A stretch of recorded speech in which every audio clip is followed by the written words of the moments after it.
गणपतिपरिवारं चारुकेयूरहरं गिरिधरवरसारं योगिनीचक्रचारं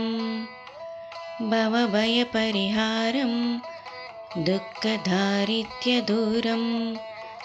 गणपतिमभिवन्दे वक्रतुण्डावतारम् अखिलमलविनाशं पाणिना हस्तपाशं कनकगिरिनिकाशं सूर्यकोटिप्रकाशं भज भवगिरिनाथं मालतीतीरवासं गणपतिमभिवन्दे मानसे राजहंसं विविधमणिमयूखै शोभमानं विधुर्हे कनकरचितचित्रं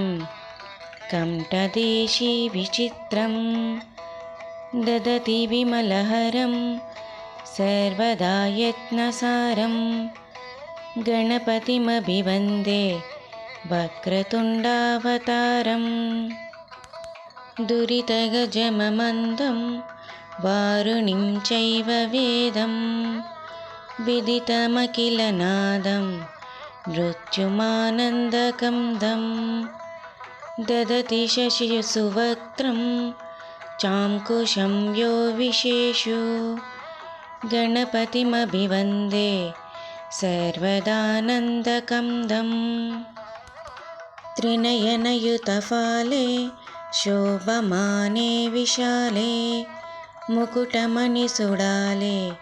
मौक्तिकानं च जाले धवलकुसुममाले यस्य सीनः सताले गणपतिमभिवन्दे सर्वदा चक्रपाणिं पौषि महतिरूपं पीठमादौ सुदीपं तदुपरि रसकोणं तस्य चोद्यं त्रिकोणं गजमितदलपद्मं संस्थितं चारुचद्मं गणपतिमभिवन्दे कल्पवृक्षस्य वृन्दे वरदविशदसस्तं दक्षिणं यस्य हस्तं सदयमभयेदं तं चिन्तये चित्तसंस्थं शबलकुटिशुण्डं चैकतुण्डं द्वितुण्डं गणपतिमभिवन्दे सर्वदा वक्रतुण्डं कल्पद्रुमदस्थितकामधेनुं चिन्तामणिं दक्षिणपाणिशुण्डं बिभ्रणामृत्युत्पूतचित्ररूपं ये पूजये तस्य समस्तसिद्धिः व्यासाष्टकमिदं पुण्यं गणेशस्तवनं शृणुं पठतां दुःखनाशाय वेद्यं संश्रियमश्नुते इति श्रीपद्मपुराणे उत्तरखण्डे व्यासविरचितं गणेशाष्टकं